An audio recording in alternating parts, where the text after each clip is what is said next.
يا ربي اللهم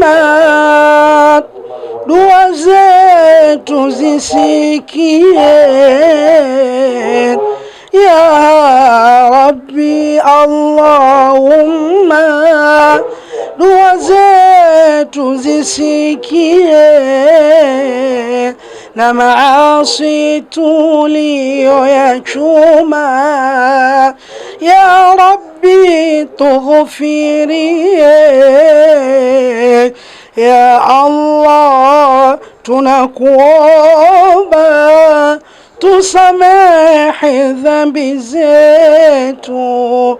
Ya Rabbi Allahumma dua zetu zisikie, na maasi tuliyoyachuma si kitu kwa wema wako.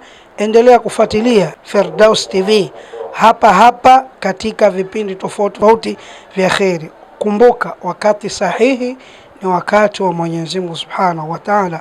Akhukum fillah Talib. Wassalamu alaikum wa rahmatullahi wa barakatuh.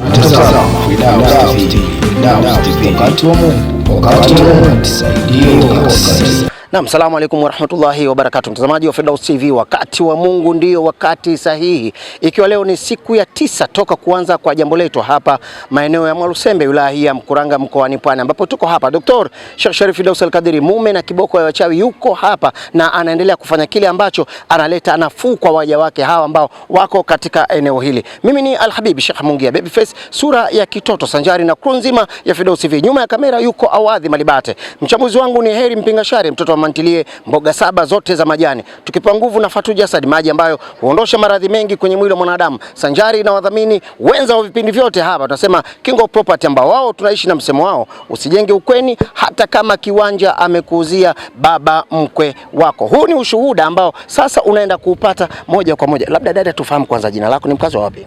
Jina langu Sisemi Fatima, mkazi wa Mwalusembe kwa msema kweli.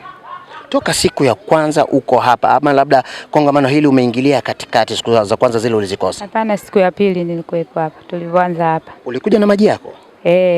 Sheikh wakati anasema labda angalia maji yako, fanya hivi fanya hivi. Kwenye chupa ya maji, labda tuanzie nyuma kidogo. Kwenye chupa ya maji labda kitu gani ulikiona wakati Sheikh anaendelea na dua zake? Mimi nilikuwa na chupa ya maji, kwa siku sikuona kitu, ila baada ya kununua mafuta, nilivyonunua mafuta kwenda nyumbani kuyatumia, nilivyochoma tu mafuta mimi nikatoka nje.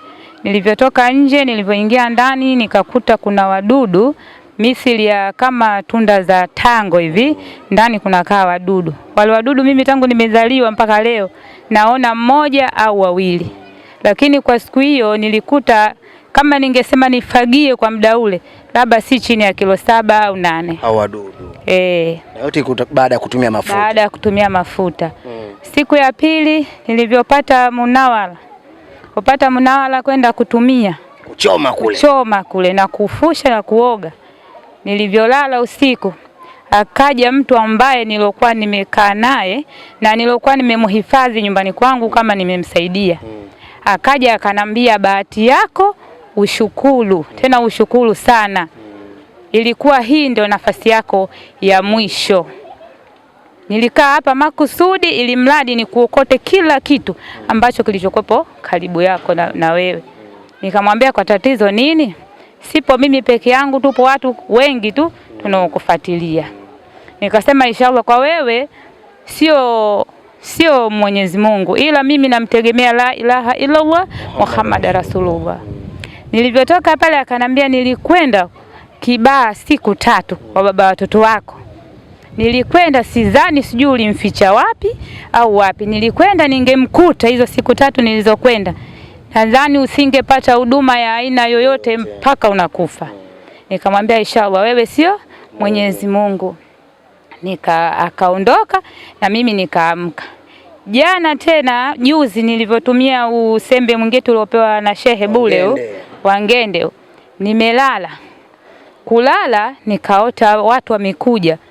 Wale watu walikuja kwemo na baba mtoto wangu wa kwanza. Akanambia, umeiona hii sanda? hii sanda ndio ilikuwa mwisho wako. Hii sanda unaiona ndogo, lakini kwangu mimi ni kubwa, na ungeingia humu na ilikuwa basi. Ile sanda ilikuwa ina damu. Nikamwambia kwa uwezo wa Allah Subhanahu wa Ta'ala na kalama za Sheikh Sharifu, hutonipata tena, uanze upya, nife mimi ufe wewe. Basi nilivyokupuka hapo ndio leo hii nikampigia kwanza shehe simu jana, nikamueleza. Kwa hiyo ndio ushuhuda wangu ndio huo ulionitokea hapa. Labda nikupe nafasi ya kuongea na Sheikh sasa hivi kutoka moyoni, ungependa umwambie neno gani Sheikh Sharifu mwenyewe? Mimi Sheikh Sharifu napenda kumwambia azidi kuniombea kwa Mwenyezi Mungu, na inshallah kwa idhini ya Mwenyezi Mungu na kalama alizopewa na Mwenyezi Mungu basi itafanikiwa. Nilikuwa sina lolote, sina chochote, nafanya biashara haziendi, watu wananidharau, wananicheka, lakini baada ya kutumia hizi dawa na madua hapo, kwanza nashukuru mtoto wangu mmoja kasichana sasa hivi kinaingia darasa 7. Yaani alikuwa anakojoa kama maji. Yaani akienda kwenye kopo atakojoa na kitandani anakojoa chapa chapa. Lakini tangu siku ya Ijumaa alipoanza kutumia dua hapa, hajakojoa na ukimwamsha kwambia sina mkojo mpaka au hajakojoa. Sasa jana ile juzi tulipopata ule unga tumekuja tumetumia. Tumekaa. Na jana ile tulipokuja tukakanyaga ile michumvi tukarudi. Asubuhi alfajiri naamka naenda zangu nikaoge, niondoke nikaswali, naenda mlangoni naikuta mlango wa choo kuna ngazi, choo changu naikuta nazi. Kwa hiyo mimi nikasema nikaishangaa inazi, nikaiangalia tu, nikatambuka nikaenda kujisaidia, nikamaliza shida zangu kwa sababu nifanya biashara, nikarudi nikaswali, nikaanza biashara zangu, kasema naiacha. Kama labda kuna mtu aliingia chooni akaisahau ataipitia. Nimeondoka mpaka saa 4 nimerudi nimeikuta. Kwa hiyo ndo nikampigia shehe, ndo akaniambia una mafuta? Nikamwambia mafuta sina. Na ile maji ya dua sina. Una maji ya kawaida ya dua imwagie ili uje nayo. Ndo kwa hiyo nikaimwagia, ndo nimwaletea mzigo pale. Labda nazi imeandikwa chochote? Imeandikwa chochote, imefuriwa tu. Ipo kawaida, hata yale manyoya yake hajatolewa. Ipo na manyoya yake inayo, lakini nazi imefuliwa. Sana shangaa kwa sababu pale hakuna mnazi, na ingekuwa na madifu ningesema labda mnazi, na mnazi hakuna, afu ile imefuliwa. Ndio nani kushangaa, nikaanza hapa nikasema huu mzigo inawezekana, ngoja nimpigie shehe. Kwa hiyo akaniambia nije nao, nimekuja nao. Dua ya kuchinja ina siku chache zijazo inafanyika hapa. Umechukua kadi? Nimeshakata kadi mapema. Na wewe kurudisha ubaya kwa wale kufanyia ubaya. Maana nina uchungu wa maisha. Hata ndoa nikikaa nikiolewa siishi. Kizaa watoto 2 watatu narudi. Ukigundua labda alikufanyia ubaya ni ndugu yako utafanyaje? Mimi siku ya kwanza sikubahatika kutokea pale shuleni. Nilikuja siku ya Ijumaa nikafanya nini hapa kongamano, nikaondoka. Niliondoka mapema, kilichokuwa kinasalia sikuelewa. Jumamosi nikaanza mapema, nikaja. Bahati nzuri nikapata maji, nikayatumia. Nilikuwa nasumbuliwa na tumbo, likawa linajaa kama mtu ambaye mjamzito. Nilipoanza kuyatumia yale, tumbo langu limerudi likawa la kawaida, na baadhi ya dawa zingine sikuweza kupata, na mafuta siku ambayo wanatoa mimi sikuweza kuchukua, na mafuta siku ambayo pale ya kukanyaga sikuweza kukanyaga, nilichelewa. Ila jana chumvi nilikanyaga. Na yale maji ya 2000 nikawa nimeyatumia kwa siku 2. Baada ya kuyatumia yale maji ya siku 2 nikaona kuna mabadiliko. Mabadiliko yake nilikuwa naona kwenye njozi, lakini sikuweza kutambua ni nini kinachonitokea. Nikaamka asubuhi nikamwambia mbona nimeona kama watu wengi wamenifuata? Kaniambia sio sahihi, wewe tu kichwa chako. Nikamwambia sawa, huyo ambaye nimekaa naye mmoja hapo mwanangu yupo hapa. Kaniambia mama sio hivyo, basi tulia. Tutaangalia siku ya pili. Kweli ni siku ya pili nilivyoyatumia yale maji nikarudi nyumbani. Kurudi nyumbani bahati nzuri nilibeba na ile bahasha. Baada ya kwenda kulala kule nyumbani, usiku ule nikawa nimepata ndoto. Ndoto hiyo ilikuwa imekuja kwamba mara ya kwanza niliona watu ambao siwajui wamevaa, yani wamekuja kwa ajabu wana mapembe. Lakini mbele yake niliona kama wametanguliza watoto wadogo ambao wasichana ni wa kike. Nikaamka. Baada ya kuamka nikawa kama napandisha mashtani. Nilipofanya yule shetani akatulia. Baadhi ya vitu nikawa naviona pale. Yule shetani akaja. Alipokuja aliyokuwa anaongea naye sikumjua ni nani. Alipiga hodi na akauliza aliyetuita ni nani. Yule mtu akajibu sisi ndo tuliokuita. Sawa, wakaongea pale, wakapata mwafaka, akaulizwa wewe unaitwa nani? Akasema kwa kweli jina hakutaja yule shetani, isipokuwa alijibu kwamba mimi nyumbani kwangu Mandawa. Aliposema kwamba mimi nyumbani kwangu Mandawa, na ile ndoto ikawa inapungua. Baadaye ikajirudia tena. Baada ya kujirudia ikawa yule shetani sasa na yule mtu wakawa wanaongea. Kisha yule mtu akawa anasoma ameshika kitabu. Yaani msafu alishika. Kashika msafu akawa anasoma. Baadaye sikuelewa nini kinaendelea, nikaamka. Sasa labda hizi dua ambazo anaongoza Sheikh Sharifu hapa toka siku ya Alhamisi mpaka leo Ijumaa, ikiwa takriban siku 9 hivi zimepita, wewe binafsi unaziamini? Naziamini sana. Neno lako kwa Sheikh Sharifu, labda ungependa kumwambia kitu gani kufuatia hizi dua ambazo zinaendelea? Mpaka kufikia jana natoka zangu hapa naenda kule, nikakutana na mama mmoja. Yule mdada akawa anasemaje, nyinyi mnajilingia, mnatoka kwa Sharifu kwa hiyo nyinyi mnajilingia sana Sharifu. Nikamwambia ndio, na mimi nikaongezea mambo yangu ya utani.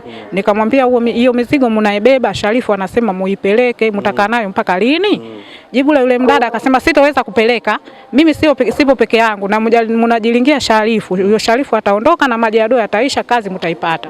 Na mimi unamjua dada wewe? Huyo mdada naweza nikamjua, lakini simjui, namjua kwa sura. Anakujaga hapa kwenye dua? Alikuja kwa kipindi cha kwanza, ila kwa hivi karibuni naona hajaja. Nikamwambia akawa anasema Sharifu hawezekani, lakini nyinyi mliopo nyumbani Sharifu akiondoka kazi moja.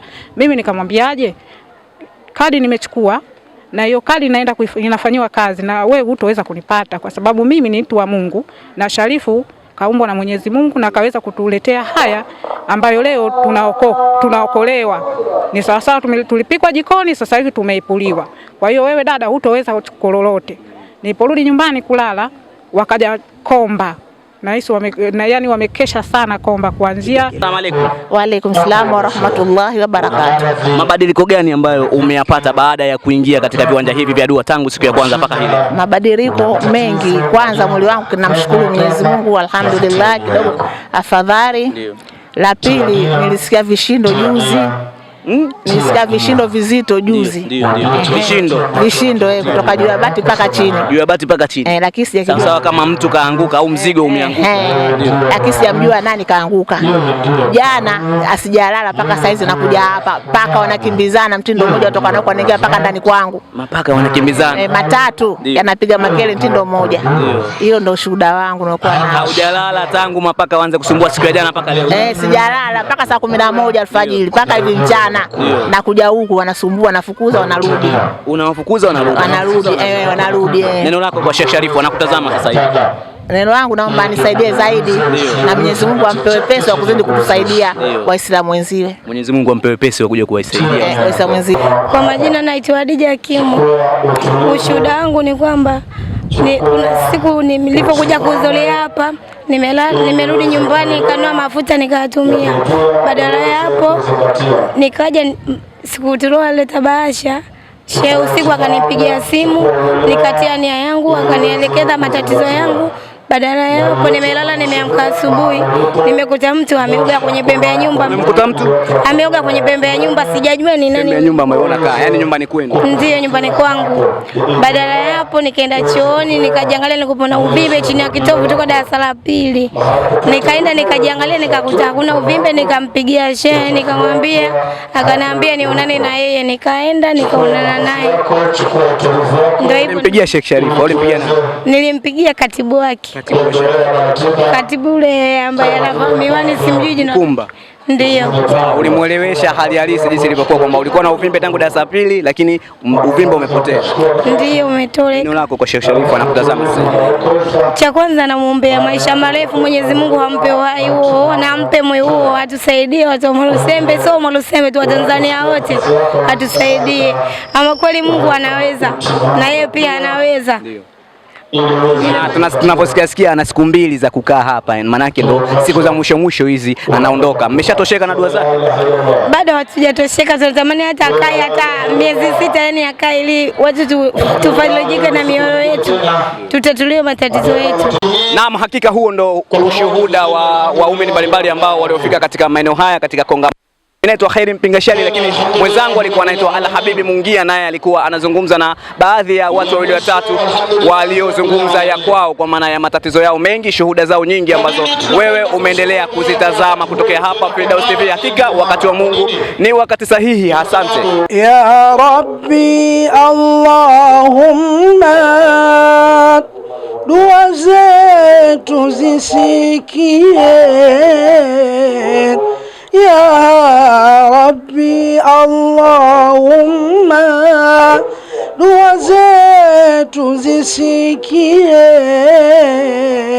na maasi tuliyoyachuma ya Rabbi tughfirie.